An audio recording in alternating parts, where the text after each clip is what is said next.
기도드리겠습니다. 하나님 아버지, 저희들에게 하나님의 말씀을 공부할 수 있는 특권을 주시고 기회를 주신 것을 감사드립니다. 오늘도 유익한 시간이 되기를 원하오니 성령님께서 온전히 주관해 주시옵소서. 예수님의 이름으로 기도드리옵나이다. 아멘. 지난주에 이어서 베드로 후서를 계속 살펴보도록 하겠습니다. 베드로 후서의 내용은요, 기독교의 배타성의 근거를 설명해 줍니다. 배타성이라는 게 뭡니까? 다른 종교에는 구원이 없고 오직 기독교만이 구원의 길이다 라는 것이죠. 그래서 위에서 말한 두 가지 기초는 기독교가 왜 그토록 배타적일 수밖에 없는가 하는 것을 설명해 줍니다. 위에서 말한 두 가지 기초라는 것이 무엇이냐 하면은, 여러분 베드로 전서와 후서, 베드로 전서와 베드로 후서가 같은 공동체에 보내졌다고 그랬죠? 여기 이제 발칸 반도가 있고요. 이렇게 터키가 있습니다. 이렇게 조금 더 내려와야겠네요. 그러면 여기 요 근처에 있는 교회들이에요. 그리고 이방인들 위주로 된 교회라고 그랬죠. 흑해 남쪽에 있는 여기입니다. 근데 같은 교회인데 베드로 전서의 경우에는 이제 핍박에 대한 것이고요. 그 다음에 베드로 후서의 경우에는 뭐라고 했습니까? 이단에 대한 것이라고 했죠. 근데 해결책은 똑같다고 했습니다. 해결책이 뭐였어요? 우리 예수님의 십자가를 깊이 생각하라 라는 것이었어요.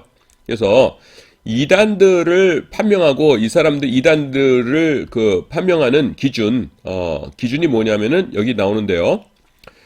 성육신하신 예수님의 삶과 가르침에 일치하는 것이냐, 그리고 두 번째는 성경에 의해 지지를 받는 것이냐 하는 것이죠. 그래서 예수님의 삶과 가르침에 어긋나는 것은 그건 이단이고, 그 다음에 성경 전체에 의해서 지지를 받지 않는 것은 또 이단이다, 이렇게 한다는 것입니다. 그거가 이제 베드로 후서의 중요한 교훈이에요. 그래서 이 두 가지 기초, 위에서 말하는 거가 이제 다시 정리한 게 지금 밑에 있는 요겁니다.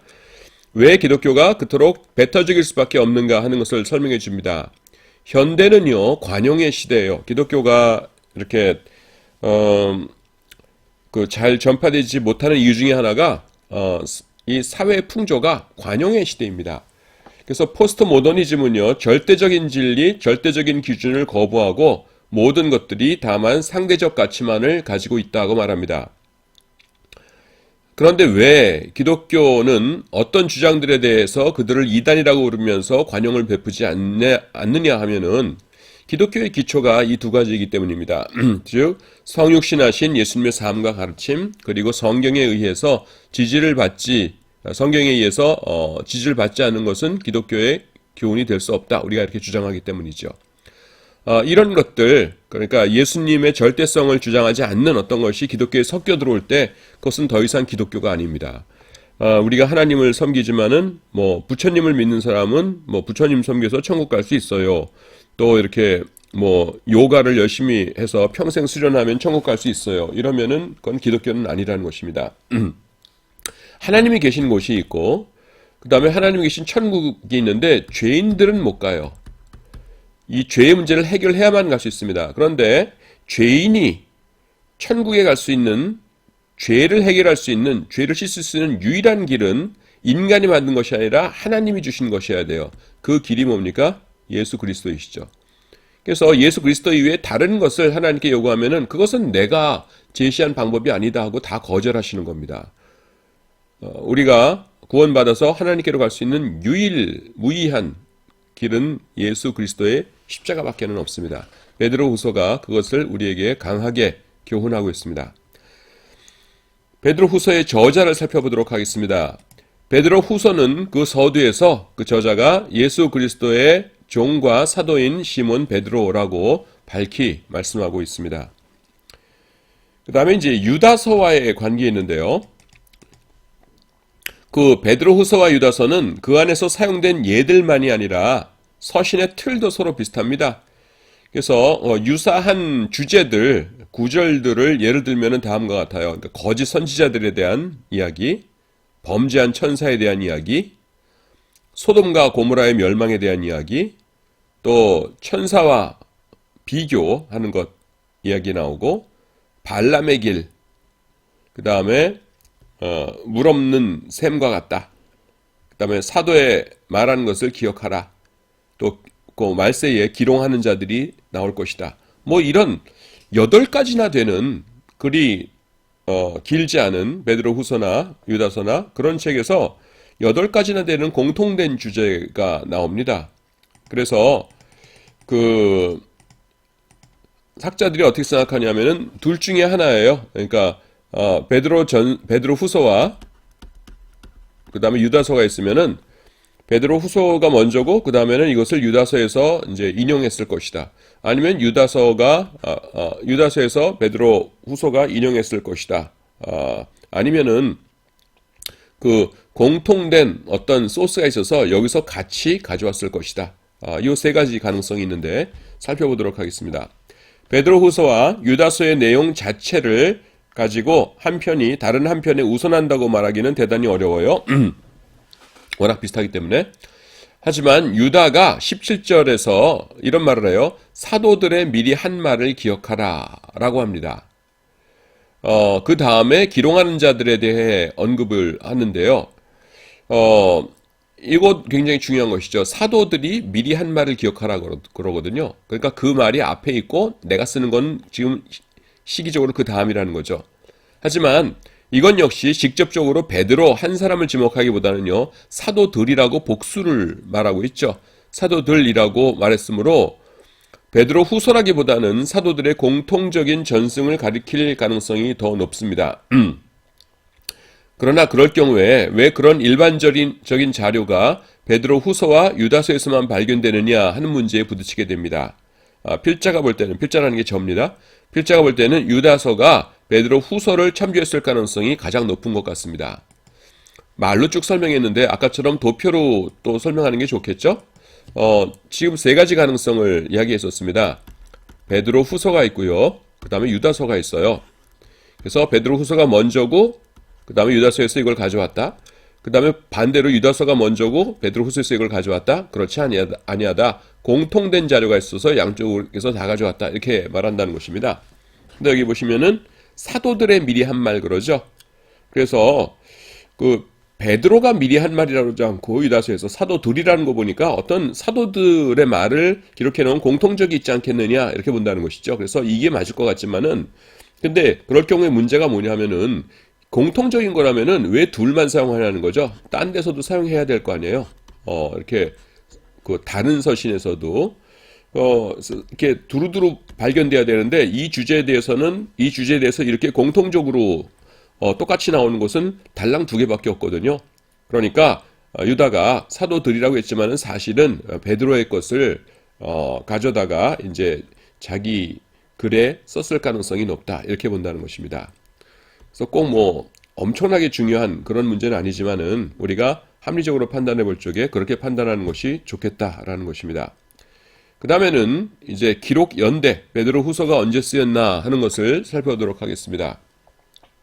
갑자기 이제 네로가 나오는데요. 네로는요, 그 64년부터 68년까지 로마 황제 네로입니다. 4년부터 68년까지 기독교인들을 엄청나게 핍박합니다. 우리가 영화 같은 데 보면은 뭐 콜로세움 이런 데서 사자 같은 짐승들한테 기독교인들을 이렇게 죽게 만들고 뭐 불에 태워서 죽이고 뭐 이런 것 보지 않습니까? 그래서 이제 요 기간 안에 순교하셨는데 이 기간 중에 누가 순교하셨냐면 사도 바울께서 순교하셨고요. 그 다음에 베드로가 순교하셨거든요. 근데 그 66년, 그러니까 중간쯤 되죠. 66년부터 68년 3월까지는 로마에 네로가 없었어요. 그는 그 기간 동안 그리스를 여행했습니다.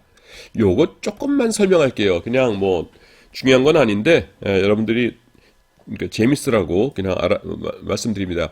이 네로가 여러분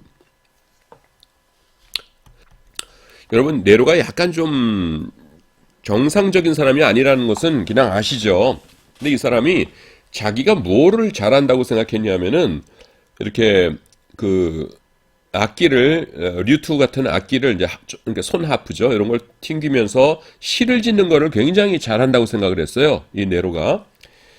그래가지고서는 그 오늘날로 말하면 뭡니까? 그 백일장에 참가하는 것을 굉장히 즐겼습니다. 자기 재능을 인정받고 싶다라는 것이죠. 황제로서는 별 볼일 없었으니까 칭찬을 못 받았는데, 아, 당신은 훌륭한 시인입니다 하는 칭찬을 받기를 굉장히 좋아했어요. 그런데 그 백일장들이 유명한 백일장들이 어디서 열리냐면 보통 그리스에서 열립니다. 이게 무슨 말이냐면은 영화제는 지금 전 세계에 많이 있지만은 3대 영화제 하면은 뭐 칸느 영화제, 베를린 영화제, 뭐 또 어딥니까 해가지고서 이렇게 그 권위 있는 영화제가 있잖아요. 3대 영화제. 그렇듯이 그 당시에 이 시를 낭송해서 그거로 이제 최고의 시인을 겨루는 대회는 그리스에서 있었어요. 여러 도시들에서. 그래서 거기 참가하겠다고 그리스에 갑니다. 근데 여러분 생각해 보세요. 황제가 참가하겠다는데 참가상만 줄 수는 없죠. 그래서 가는 데마다 상을 받습니다. 그러니까 우쭐해 가지고서는 또 딴 데 가가지고서 상 받고, 그래서 로마 황제라는 작자가 이 정치는 하지 않고요. 로마를 비우고서는 돌아다니면서 그 백일장 상 받아와가지고서는 기분 좋다고 그러면서 오고 이럽니다. 그러니까 정신 나간 사람이죠. 일단 그 기간 동안에 그리스 여행했다는 게 뭐 약간 이런 거예요. 그래서 그냥 제가 알고 있는 지식에서 좀 말씀드립니다. 그러나 가장 오랜 순교 기록들에 따르자면은 베드로는 이 바울과는 달리, 베드로 후서의 저자인 베드로는 바울과는 달리 네로에 의해서 직접 처형된 것이 아니라고 해요. 왜냐하면 이때 네로가 여기 없었으니까. 그 기록에 따르자면 베드로는 그를 체포했던 아그리빠라는 사람에 의해서 처형되었으며, 심지어 네로는 이 처형이 자신이 없을 때 자신이 모르는 사이에 진행된 것에 대해서 몹시 불쾌해했다고 합니다. 베드로 행전이라고 하는 가경에 포함되어 있습니다. 이 모든 자료들을 종합해 볼 때 베드로의 순교는 66년 9월과 68년 3월 사이, 요 사이, 그러니까 9월과 3월 사이에 발생했다고 볼 수 있습니다. 그러니까 무슨 말이냐면 요 기간에 네로가 로마에 없었다고 하는데 베드로는 로마가 아니라 아그리빠에 의해서 처형당했다 이렇게 나오니까 그러면 요 기간이구나 이렇게 안다는 것이죠. 참고로 사도 바울은 먼저 순교하셨습니다. 그리고 사도 베드로는 조금 나중에 순교하셨습니다. 또 무엇을 가지고 이걸 알 수 있냐 하면은요. 사도 바울의 경우는 지금 그 순교하신 곳은 알지만은 그 순교하신 곳을 어떻게 알냐면 목배임을 당해서 순교를 당하셨는데, 로마에서 사람을 어떻게 죽였냐면요. 이렇게 나무 기둥이 돌 기둥이 있어요. 그리고서는 이걸 어떻게 그려야 되나? 이렇게 이게 사람입니다. 그러면은 사람을 목을 여기다 이렇게 대라고 그런 다음에 이게 입이고요. 이렇게 있어요. 그 다음에 이제 여기 이렇게 도끼를 쳐가지고서는 목을 이렇게 쳐서 죽였습니다. 끔찍해라. 그래서 그 목을 쳤던 곳에 이렇게 도끼 자국이 이렇게 막 나 있습니다. 하도 많은 사람을 죽였기 때문에. 그래서 요 돌이 발견됐거든요. 로마에서. 그래서 사도 바울께서 여기 순교하신 곳이구나 이렇게 알고 있어요. 근데 사도 바울의 무덤은 없습니다. 무덤은 없는데요. 베드로는 무덤자리가 있어요. 그래서 그 무덤자리 위에 세워준 곳이 베드로 기념교회였고요. 그 교회 자리에 또 나중에 증축해서 세운 것이 지금의 성 베드로 대성당입니다. 로마 바티칸에 있는. 그래서 바울은 무덤이 없고요. 베드로는 무덤이 있거든요. 근데 네로가 처음에 막 사람들을, 기독교인들을 이렇게 처형하고 그럴 적에는 정신이 없고 너무 많은 사람들을 한꺼번에 죽이니까 개별적인 무덤이 없었다고 그래요. 근데 나중에 이제 좀 드문드문 순교하게 될 때는 사람들이 그 시신을 가져다가 장례도 치르고 그래가지고 무덤이 가능했다고 합니다. 근데 베드로는 무덤이 있거든요. 그러니까 요 후대라는 게 맞고요. 사도 바울의 무덤은 없어요. 그래서 이게 앞쪽에 순교하셨다 이렇게 본다는 것입니다. 그 다음에 그래서 요때 순교하셨으니까 베드로 후서는 언제 기록되었겠어요? 살아계실 때 기록되었으니까 어쨌든 하여간 66년 이전에 기록되었을 것이다 이렇게 본다는 것입니다. 베드로 후서의 저작 장소를 확정할 수 있는 자료는 없어요. 다만 베드로의 죽음 직전에 쓰여진 것으로 보이기 때문에 로마에서 기록된 것으로 이제 우리가 추정을 할 뿐입니다. 요 1장 14절에 보시면은 뭐라고 말씀하고 있냐면은 이는 우리 주 예수 그리스도께서 내게 지시하신 것 같이 나도 이 장막을 벗어날 것이 임박한 줄을 알미라 이렇게 말씀하세요. 장막이란 게 뭐예요? 인간의 육체를 말하죠. 그러니까 이 장막을 벗어난다는 게 뭘 말하는 겁니까? 죽는 걸 말하죠. 그래서 내가 이제 곧 죽을 것 같다라고 하는 암시가 베드로후서 1장 14절에 등장해요. 그러니까 로마에서 순교하셨으니까 아마도 기록 장소가 로마일 것이다 이렇게 본다는 것이죠. 그 다음에 수신자는 그 수신자를 보배로운 믿음을 우리와 함께 받은 자들이라고 표현하고 있습니다. 근데 이건 뭐 너무 불분명한 표현이죠.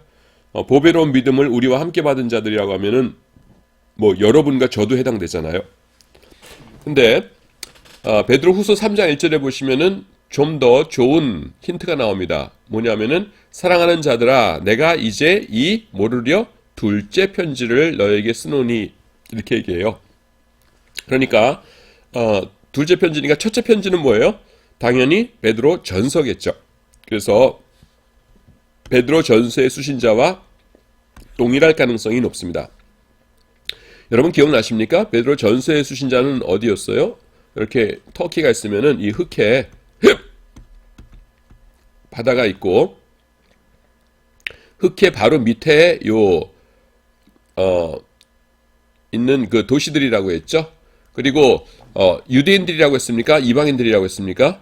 이방인들 중심이라고 했어요. 왜냐하면은 너희 조상의 유전한 망령된 행실에서 벗어나는 것은 이렇게 얘기하죠.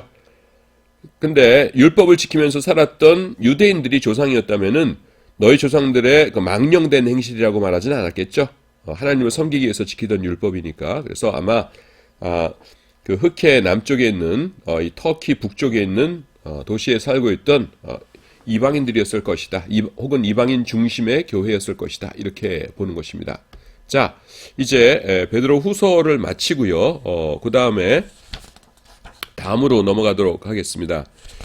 베드로 그다음 요한 1서로 넘어가도록 하겠습니다.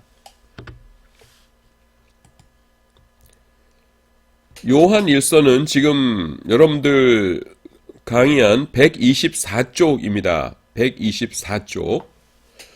자, 요한 1서와 2서와 3서가 이렇게 요한 1서, 요한 2서, 요한 3서 이렇게 해서 시리즈로 이렇게 나오죠.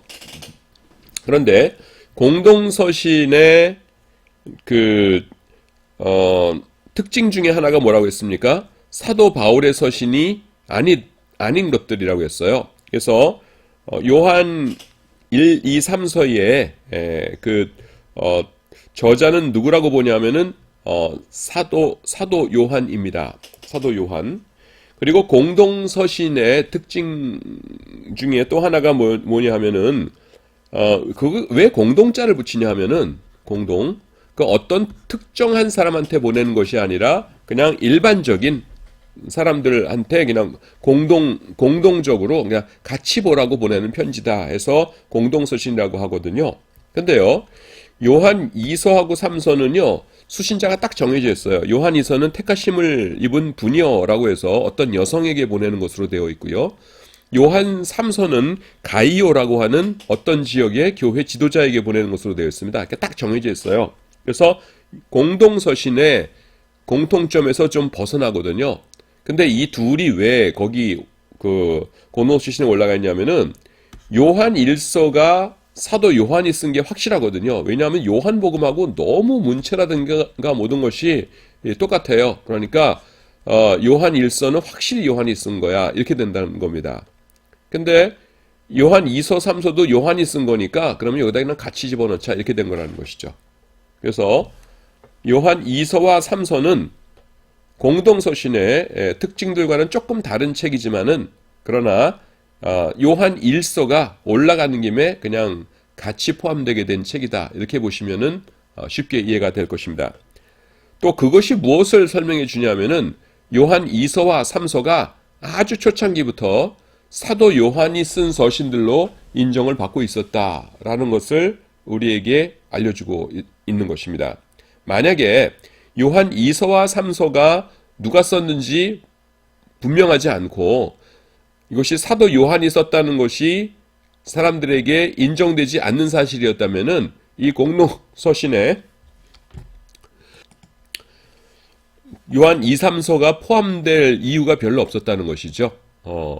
왜냐하면은 공동 서신은 공통적으로 읽혀져야 되는 건데 요한 2서, 요한 3서는 수신자가 아주 명확하게 드러나고 있거든요. 그래서 따로 뺐어야 되는데 왜 요한 1서 바로 뒤에 오느냐? 사도 요한이 쓴 것이 확실하기 때문이다 라는 것입니다. 자, 그래서 요한 1, 2, 3서를 이제 그 요한 서신이라고 그러죠. 합해서. 그런데 요한 1서의 특징은 뭐냐 하면은요. 이제 여기 나옵니다. 요한 1서는요. 크게 보아서 기독교 윤리에 대한 책이에요. 우리가 요한 1서 하면 기억나는 구절이 뭡니까? 하나님은 사랑이시라 이 말씀이 기억나죠? 그래서 이제 하나님의 사랑을 소개하는 책 이렇게 생각하는데 사실은 크게 보면요. 기독교 윤리입니다. 그러니까 우리가 어떻게 살아야 되는가 하는 것입니다. 자, 찬찬히 읽어보겠습니다. 요한 1서 2장 1절 보시면은 나의 자녀들아 내가 이것을 너희에게 쓰면 너희로 죄를 범치 않게 하려 함이라 이렇게 말씀합니다. 하지만 요한 1서는요. 일반적인 윤리책과는 달리 윤리적 항목들을 쭉 나열하는 것이 아니에요. 뭐 거짓말하지 말아라, 뭐 부모님 공경해라 이런 것이 아니라 기독교인이 윤리적일 수밖에 없는 원인을 다루고 있습니다. 즉 신구약 전체를 통해서 하나님께서 주님의 백성들에게 가르치신 윤리적 교훈들 그 전체의 최종 완결편인 셈이에요. 이것이 요한 1서의 그 의미입니다. 창세기부터 하나님께서 쭉 윤리적인 교훈을 주셨는데 그것의 최종 완결편이에요. 그러면 어떤 교훈을 담고 있느냐 하는 것입니다. 본서에서 말하는 윤리적 교훈은 다음과 같이 요약될 수 있습니다. 요 세 가지 1, 2, 3으로서 요약될 수 있는데요. 첫째는 뭐냐면은 성도 곧 하나님을 믿는 사람들은 하나님의 계명을 지켜야 된다 이렇게 말씀합니다. 요한 1서 2장 4절 읽어볼까요? 저를 그러니까 하나님을 아노라 하고 하나님의 계명을 지키지 아니하는 자는 거짓말하는 자요 진리가 그 속에 있지 않다 이렇게 말씀합니다. 진리라는 것이 뭐예요? 복음이죠. 근데 복음을 진짜로 믿는 자들은 그 하나님의 계명을 지키지 않을 수가 없다는 것입니다. 그렇다면은 그 다음 질문은 뭡니까? 하나님의 계명이란 무엇인가 하는 것이죠. 그건 뭐예요? 하나님의 계명이란 서로 사랑하는 것입니다. 요한 1서 3장 23절을 보시면 그의 계명은 이것이니 곧 그 아들 예수 그리스도의 이름을 믿고 그가 우리에게 주신 계명대로 서로 사랑할 것이니라. 두 가지가 나오죠. 이름을 믿은 다음에 그 다음에는 사랑해야 된다 이렇게 말씀합니다. 그런데 우리가 어떻게 하나님께서 원하시는 만큼 사랑할 수 있겠느냐 하는 것입니다. 거기에 대한 답은 뭐예요? 3번입니다. 우리가 서로를 사랑할 수 있는 것은 하나님이 우리를 사랑하셨기 때문입니다. 요한 1서 4장 19절 보시니까 우리가 사랑함은 그가 먼저 우리를 사랑하셨습니다. 이렇게 나옵니다. 그래서 아주 간단하게 다시 요약을 하자면은 하나님의 계명 지켜야 된다. 계명은 뭐냐? 서로 사랑하는 것이다. 우리가 어떻게 사랑할 수 있느냐? 하나님이 우리를 먼저 사랑하셨기 때문에 그것 기억하면은 우리도 사랑할 수 있다. 이게 요한 1서 전체의 줄거리입니다. 자, 그거를 읽도록 하겠습니다. 우리에 대한 하나님의 사랑의 대표적인 예는 예수님의 십자가입니다. 그러므로 여기까지의 내용은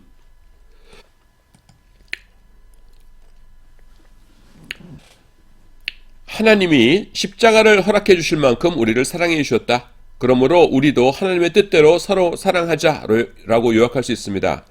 이것은 성경의 다른 책에서도 충분히 발견할 수 있는 내용이에요. 하지만 요한 1서는요. 여기서 한 걸음 더 나아갑니다. 즉 요한 1서는요. 하나님은 사랑이시다 라는 명제를 보여주고 있다는 것입니다. 굉장히 유명한 말씀이죠. 요한 1서 4장 8절 보시니까 사랑하지 아니하는 자는 하나님을 알지 못하나니 하나님은 사랑이심이라. 호티 왜냐하면 호세우스, 하나님은 아가페 에스틴, 사랑이시다. 이렇게 말합니다. 또 4장 16절에도 하나님이 우리를 사랑하시는 사랑을 우리가 알고 믿었노니 하나님은 사랑이시라 이렇게 말합니다. 이거를 제가 왜 강조하냐 하면요, 하나님은 사랑이시다라는 것은요, 단순히 하나님은 사랑이 많으시다라고 말하는 것과는 다릅니다. 이것은요, 단순히 하나님의 성품을 나타낸다기보다는 보다 존재론적인, 하나님이란 존재가 어떤 분이시냐, 그분은 사랑이시다라는 그런 존재론적인 설명을 제시해주고 있어요.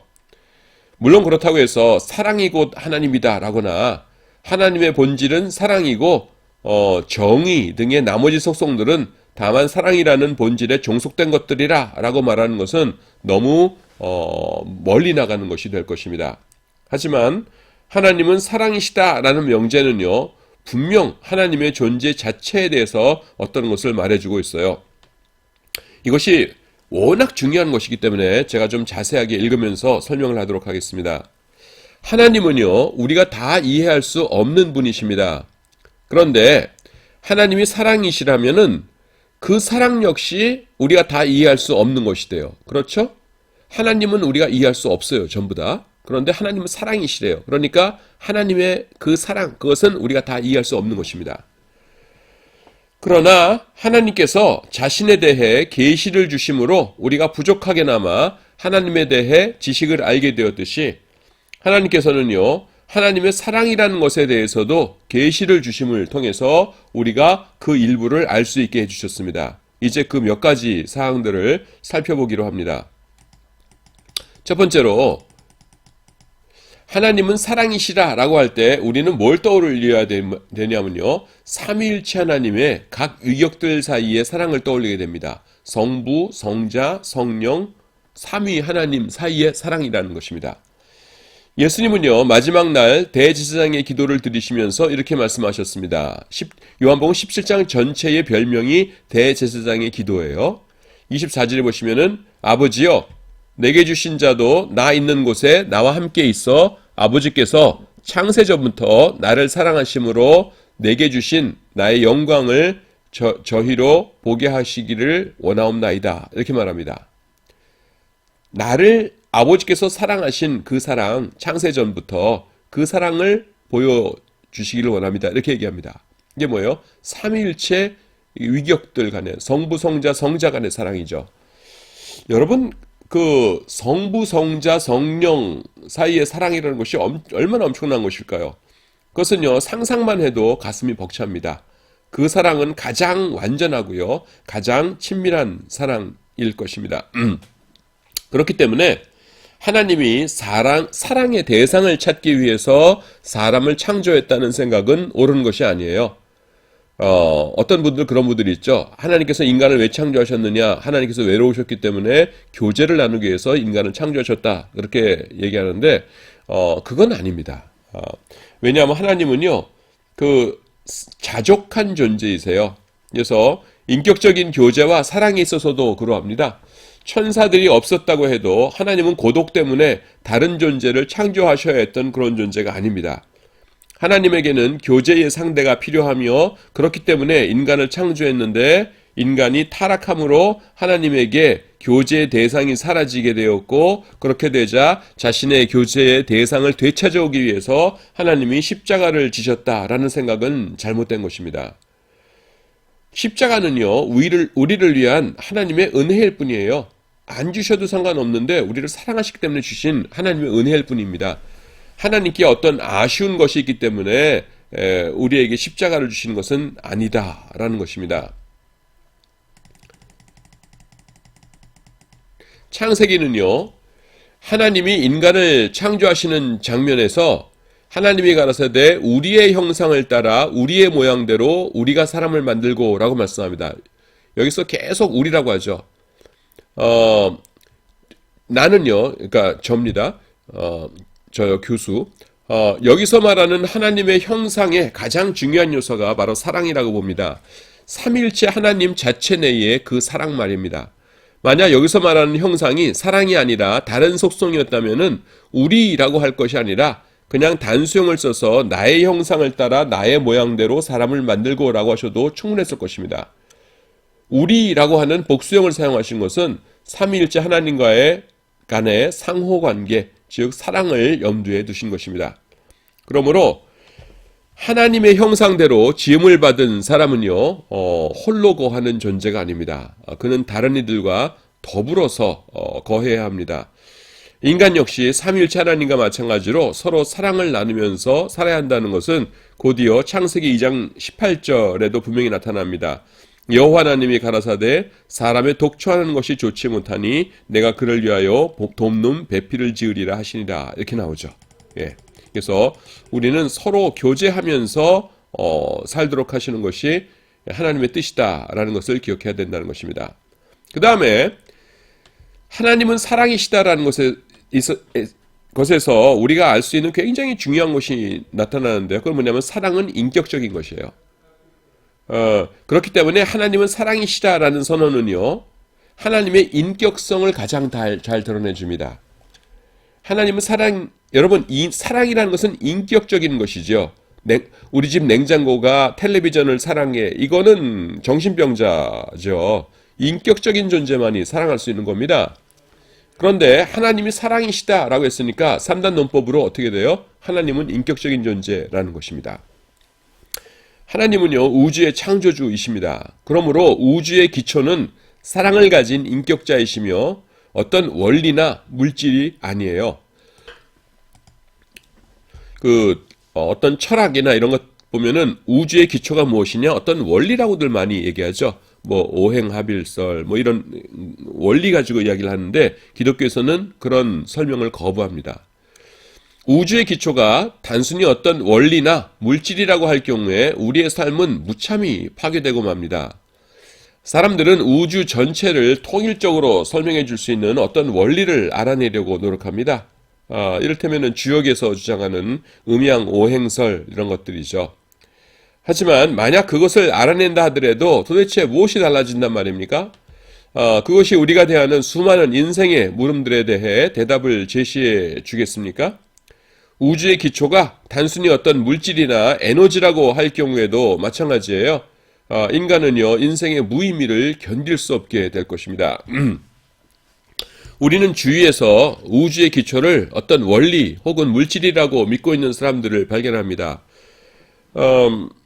이를테면은 진화론 주장하는 분들은 그냥 초기 대폭발에서 형성된 우주먼지, 별먼지라고 그러죠. 스타더스트라고 그 사람들 표현으로 별먼지들이 그냥 꾸역꾸역 모여서 된 것이 우리 인간이고 소고 말이다, 이렇게 얘기합니다.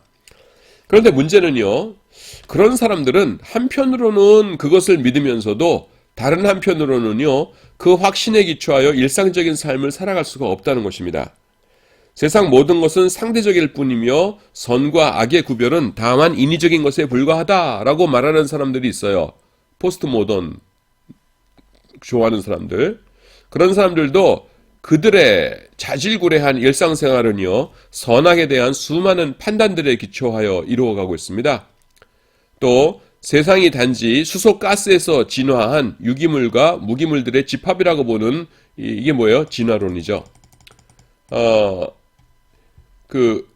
이 젊은이들도 마찬가지예요. 이 젊은이들도 자기가 사랑하는 여인을 위해서는요, 목숨을 바칠 각오를 합니다. 진정으로 여자를 사랑하면 기꺼이 죽죠.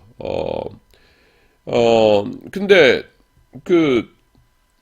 우주는 그냥 먼지 덩어리의 집합이다, 이런 사람이 어떻게 사랑하는 사람을 위해서 자신을 희생하냔 말입니다. 근데 희생하려고 들거든요. 또 눈에 보이는 것은 다만 환상일 뿐이며 실체는 인간의 마음속에 있는 것이라고 주장하는 사람들도 이게 뭐예요? 불교 신자들이 이런 생각을 갖고 계시죠. 색 즉시 공, 공 즉 시색. 우리가 보이는 것은 그냥 찰나적인 색일 뿐이고 그것은 공으로부터 나오는 것이다. 그것은 영원한 의미는 없다, 이렇게들 주장하시죠. 이렇게 주장하는 분들도요, 술 취한 운전자가 중앙선을 넘으면 기겁을 해서 핸들을 꺾습니다. 왜냐하면 그거가 실체라고 인정을 하는 것이죠. 그들이 주장하는 것은요, 논쟁에서 일시적으로 그럴듯하게 들리기는 해요. 하지만 그들이 주장하는 내용을 끝까지 일관적으로 발전시킬 경우에 그들은 자신들이 주장하는 내용의 논리적 결론에 따라서 일상생활을 영위할 수가 없어요. 어떤 사람들은 자신들의 삶 속에 이런 모순이 있다는 것을 별로 의식하지 못하고 살지만은 어떤 이들은 이를 예민하게 느낍니다. 그들에게 있어서 자신들에게 이런 자각이 있다는 사실은 고문과 같은 것이에요. 그냥 멍하게 사는 게 편하죠. 자신이 믿는 우주의 기초에 근거해서는 일상의 삶을 영위해 나갈 수가 없는 것입니다. 그 무게에 눌리면은요, 결국 자살 외에는 길이 없죠. 해밍웨이가 그래서 엽총으로 자살해서 죽고 말죠. 그러나 기독교인은요, 성경이 주장하는 우주의 기초에 따라서 일상적인 삶을 살아갈 수가 있어요. 인간은 누구나 영적인 교제의 욕망을 지니고 있습니다. 이 세상의 근원을 어떤 비인격적 원리나 물질로 볼 경우에 우리의 영적 욕망은 그것을 충족시킬 대상을 잃고 맙니다. 억누른다고 해서 그 욕망이 사라지는 것이 아니에요. 그러나 기독교인들은 그 욕망을 만족시킬 대상을 가지고 있습니다. 그것이 무엇이에요? 곧 사랑이신 인격적인 존재이신 하나님이시다라는 것입니다. 이게 얼마나 감사한 사실인지 몰라요. 세 번째로 하나님은 사랑이시다라는 말이 또 이렇게 설명해 주는 것은 뭐냐면은 사랑은 근본적인 것이다라는 것입니다. 하나님은요, 모든 존재의 근본이십니다. 그렇죠? 그런데 하나님이 사랑이시래요. 그렇다면 또 3단 논법으로 사랑은 근본적인 성격을 지닌 것입니다. 이것은요, 우리가 사랑을 다른 개념들의 조합을 통해서 설명할 수 없음을 뜻합니다. 삼원색을 예를 들어보죠. 우리 학교 다닐 적에, 중고등학교 다닐 적에 그 삼원색 미술 시간에 했던 걸 기억해 보세요. 어린 시절에 학교에서 색상환이라는 것을 그려본 적이 있을 것입니다. 여러분들도 했나요? 나는 했었는데, 이렇게 뭐냐면은 이렇게 동그라미 이렇게 동그라미 해놓고서는 빨간색, 그 다음에 노란색, 파란색 놓고서는 반만씩 섞어서 여기다 이렇게 채워나가는 그런 것이었어요. 다른 모든 색깔은요, 빨강, 파랑, 노랑이라는 세 가지 색의 적절한 배합을 통해서 이루어집니다. 하지만 이 삼원색, 빨강, 파랑, 노랑은요, 다른 색에서 나올 수가 없어요. 이를테면은, 노랑, 파랑 섞으면 뭐가 나옵니까? 초록 나오죠. 뭐 그런 식으로 섞으면 다른 색들이 나오는데, 요 세 가지 색깔이, 물감이 떨어졌다 하면은, 그냥 문방구 가서, 노란 물감 주세요 하면서 사올 수밖에 없다는 것입니다. 하나님의 사랑이라는 것이 이 삼원색과 같아요. 이 하나님의 사랑이라는 것은요, 가장 근본적이고 궁극적인 개념이기 때문에 다른 개념들을 사용해서 사랑을 설명하는 것은 불가능합니다. 그렇기 때문에요, 성경은 하나님의 사랑에 대해서 명제적인 정의를 내리는 대신에 이것은 어쩌고 이런 것이다 라고 이렇게 명제적인 문장을 만들어서 정의를 내리는 것 대신에 그것의 궁극적 표현인 그리스도의 십자가를 가리키며 그것을 묵상하라고 말합니다. 사랑. 이런 종류의 설명은요, 믿음에 대해서도 마찬가지입니다. 믿음도 궁극적 개념이거든요. 그렇기 때문에 믿음이 무엇이다라고 설명을 못해요. 초록색 같으면은 노란색과 파란색을 섞으면은 나오는 색입니다 이렇게 얘기하는데, 노란색이 뭐냐 그러면은 노랑이지 뭐 이렇게밖에는 설명이 안 된다는 겁니다. 히브리서 11장은요, 믿음에 대해서 정의를 내리는 대신에 참된 믿음의 많은 예들을 나열하면서 그것들을 묵상함을 통해 믿음이 무엇인지 배우라고 합니다. 사람들이 왜 바둑에 빠집니까? 왜냐하면은 사용할 수 있는 수가요, 무궁무진하기 때문이에요. 그래요.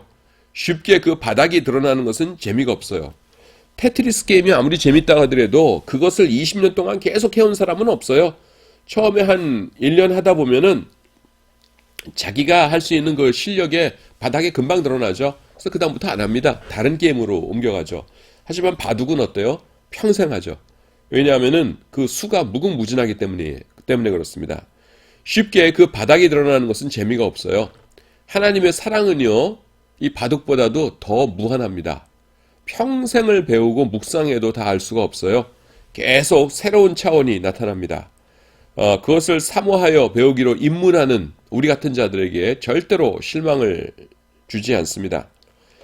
다른 카테고리를 사용해서 하나님의 사랑에 접근하려 해서는 그것을 정확히 알 수가 없어요. 그래서 보통 우리가 사용하는 것이 어머니의 사랑, 아버지의 사랑, 그거를 가지고 하나님의 사랑을 이제 알려고 이렇게 하는데요. 그것 가지고 하나님의 사랑 알 수가 없죠. 하나님의 사랑은요, 가장 근본적인 것, 하나님 자신에게 속하는 것이기 때문입니다. 그것은요, 오직 그 사랑의 최고의 표현인 예수님의 십자가를 통해 알 수 있습니다. 그런데 이제 십자가의 사역이 완성되었습니다. 그렇기 때문에 요한은 하나님의 사랑을 어떻게 알려고 그러냐면은 십자가를 통해서 하나님의 사랑을 알아라 라고 말합니다. 그리고 그 사랑에 기초하여 하나님의 계명을, 즉 이웃을 사랑하라는 계명을 완성하라고 그렇게 말하고 있습니다. 자, 이 요한 1서의 저자가 누구인지 살펴보도록 하겠습니다. 요한 1서는요, 그 히브리서와 마찬가지로 그 저자의 이름이 전혀 등장하지 않는 유일한 서신입니다. 근데 내증과 외증은 요한복음의 저자인 사도 요한을 저자로 지시합니다. 내증, 외증이라는 말은 내가 설명했어요. 내증은 뭐냐면은 어떤 책 자체 내부에 존재하는 증거이고, 외증이라는 것은 이 외부에 증거하는 증거예요. 그래서 외증이라는 건 뭐냐면은 초대 교회에 여러 사람들이 이제 주석을 쓰고 할 적에 요한 1서를 인용하면서 사도 요한은 이렇게 말했다 하면서 인용합니다. 그래서 그것이 외증이고요. 내증은 사실 직접적인 내증은 없어요. 요한 1서에도. 이 내증이 있으려면 요한 1서 자체 내에 나 요한은 하면서 이렇게 시작돼야 돼요. 근데 그런 건 없거든요. 이름은 등장하지 않아요. 근데 여기 왜 내증이라는 걸 썼냐면은 아까 제가 말씀드렸죠. 요한 복음하고 문체도 똑같고 그 다음에는 사용하는 어휘도 비슷비슷하고 너무 유사점이 많아요. 근데 요한복음은 사도 요한이 쓴 것이 확실하거든요. 그러니까 이것도 뭡니까? 문체가 같고 내용이 같다는 것 때문에 이것은 요한이 썼구나 그렇게 본다는 것이죠. 그래서 그거를 여기서는 내증이라고 부른 겁니다. 이름이 등장하진 않았지만은 우리도 이렇게 어떤 사람의 소설가 같은 사람 아니면 시인 좋아하면은 그 사람의 쓰는 그 필체를 알게 되죠. 어떤 식으로 쓴다 하는 것. 그래서 겉에 이름이 없어도 내용 이렇게 읽으면 이거는 소설가 아무개가 쓴 거구나 하면서 알 수 있게 되지 않습니까? 마찬가지라는 것이에요. 요한복음과 요한 1서는 그냥 여러 면에서 너무나 비슷합니다. 그래서 요한 1서는 그 사도 요한이 쓴 것이 확실하다 이렇게 보고 있다는 것이에요. 그 다음에 저작 목적은 무엇일까 하는 것입니다. 두 구절들이 요한 1서의 저작 목적을 말해주고 있습니다. 먼저 3, 4절 보시면은요. 3, 4절 우리가 보고 들은 바를 너희에게도 전함은 너희로 우리와 사귐이 있게 하려 함이니 우리의 사귐은 아버지와 그 아들 예수 그리스도와 함께 함이라. 우리가 이것을 쓰면 우리의 기쁨이 충만케 하려 함이로다. 이렇게 말씀하고 있습니다. 그래서 너희로 하여금 이 서신을 받는 사람이죠. 너희로 하여금 예수님과 이렇게 사귐이 있게 하여서 그것을 보면서 우리가 기쁨을 얻도록 하기 위해서 쓴 것이다. 이렇게 말합니다. 그 다음에 요한일서 5장 13절 보시면은 내가 하나님의 아들의 이름을 믿는 너희에게 이것을 쓴 것은 너희로 하여금 너희에게 영생이 있음을 알게 하려 함이라. 다시 말해서 뭐예요? 구원의 확신 주고 싶다라는 것이지요. 즉 이 서신, 즉 요한 1서의 목적은 이미 믿고 있는 신자들에게 영생의 소유와 그 다음에 신령한 교제에 대한 참된 지식을 가르치는 것이었습니다. 그래서 믿음의 확신을 갖고 그 다음에는 예수 그리스도와의 신령한 사귐을 통해서 신령한 교제의 기쁨을 누리도록 하는 것, 이것이 요한 1서의 저작 목적이다라는 것입니다. 그 다음에 요한 1서의 양식을 보면은요, 우리가 요한 서신이라고 말하지 않습니까? 서신이라는 게 뭐예요? 편지잖아요. 근데 첫인사와 끝인사가 없어요. 그리고 수신자가 누구인가도 정확하게 알려주는 정보가 없습니다. 그러나 그렇다고 해서 이 책을 서신이 아니라고 볼 이유는 없다. 이 서신은 어떻게 보면 편지라기보다는 설교라는 느낌을 준다. 이런데 이게 무슨 말이냐면은 원래 서신은요, 바울 서신 내가 할 적에 이야기를 해드렸어요. 보통 이게 5가지 정도로 이렇게 나눕니다. 처음에 첫 인사말이 있고, 그 다음에는 수신자들에 대한 칭찬이 있고, 본론이 있고, 그 다음에 안부 인사를 주위 사람들이 전하고, 마지막에 축복하는 것으로 끝나요. 그런데 이게 가운데 요게 중요한 부분 아닙니까? 본론. 그러니까 이게 제가 금을 너무 험하게 이렇게 걷는데, 실제로는 금이 이렇게 되죠. 처음에 인사 한두 줄 나오고, 그 다음에 칭찬 요만큼 나오고, 본론 이만큼 나오고요. 편지의 본론 나오고, 그 다음에 안부 인사 한 요만큼 나오고, 마지막에 축도하면서 끝나죠. 근데 요한 일서는 이 부분이 없다는 겁니다. 그리고 가운데 토막만 있어요. 근데 이 앞에 내용을 보면은 이거는 그 설교 혹은 서신서의 내용, 그 본론 내용과 아주 형식상 유사하거든요. 그래서 어떻게 보냐면은 원래는 있었는데 이 부분이 잘려나갔을 것이다. 이렇게들 봅니다. 그래서 원래는 사도 요한께서 어느 교회에 이렇게 서신으로 보낸 것일 텐데 돌아다니다가 앞에 너무 이제 개인적이고 여기도 개인적인 게 있으니까 이거는 뭐 굳이 볼 필요 없어 하면서 그 다음부터 베낄 때 요 본론 부분만 베낀 거예요. 그래서 이것이 쭉 퍼져나가가지고서는 오늘날까지 우리에게 전해졌다는 겁니다. 그래서 원래 서신이었는데 아마 앞뒤가 떨어져 나갔을 것이다. 이렇게들 많이 봅니다. 물론 이런 거는 성경 자체가 말씀하는 것도 아니고, 그 다음에 뭐 이것 때문에 천국 가고 지옥 가고 그런 문제는 아니니까 그렇게 중요하진 않지만은 그냥 요한 일서의 경우에는 요런 논의들이, 요런 주장들이 있다는 것을 여러분들이 아시기 바랍니다. 자, 그 다음에 수신자는 누구냐면은 수신자들은요 아마도 유대인이라기보다는 이방인 출신의 신자들이었을 겁니다. 왜냐하면은 5장 21절에서 요한은요 뭐라고 말씀하냐면은 자녀들아 너희 자신을 지켜 우상에서 멀리하라 라고 경고하고 있어요. 유대인들이라면은 우상 숭배를 할 리는 없었겠죠. 예수님을 잘 모를 수는 있어도. 근데 너희 자신을 지켜 우상에서 멀리하라 라는 말을 썼다는 건 뭡니까? 유대인들이 아닐 가능성이 많다는 거죠. 그래서 요한일서는 이방인들에게 보냈나 보다 이렇게 생각한다는 것입니다.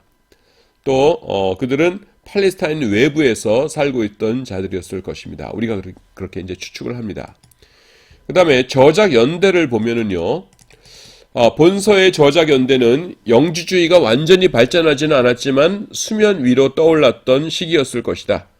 보통 요한복음과 비슷한 연대로 그 시기를 추정하기 때문에 주후 90에서 95년경, 혹은 이제 85에서 95년경 요 사이다. 하여튼 1세기 말이다. 이렇게 봅니다. 지금 여기 보시면은 영지주의가 발전하지는 않았지만 이렇게 말하잖아요. 수면 위로는 떠올랐다. 이렇게 얘기하는데 여러분 요거는 제가 그 영지주의에 대해서는 설명을 했어요. 그래서 다시 그냥 간단하게 요약만 하고 지나가자면은 영지주의의 그 시스템이 굉장히 복잡하지 않습니까? 이렇게. 근데 이렇게 복잡한 것은 AD 3세기에나 나타났을 것이다. 우리가 지금 나그 함마디라고 하는 이집트의 어떤 마을에서 영주지문에 잔뜩 나왔다고 그랬죠. 그래서 이거는 이렇게 복잡하게 쫙 하는 거는 3세기에나 나온 거고, 그 전에 1세기 말에는 아주 단순했을 것이다. 그래서 그냥 영적인 것이 우월하고 육적인 것은 열등한 것이다. 그러니까 예수님이 신이시라면은 영만 갖고 계시지 육을 가지고 계실 리가 없다 하는 그냥 이런 단순한 개념, 요것만이 요한일서가 저작될 당시에 발달되어 있었을 것이다. 우리가 그렇게 본다는 것입니다.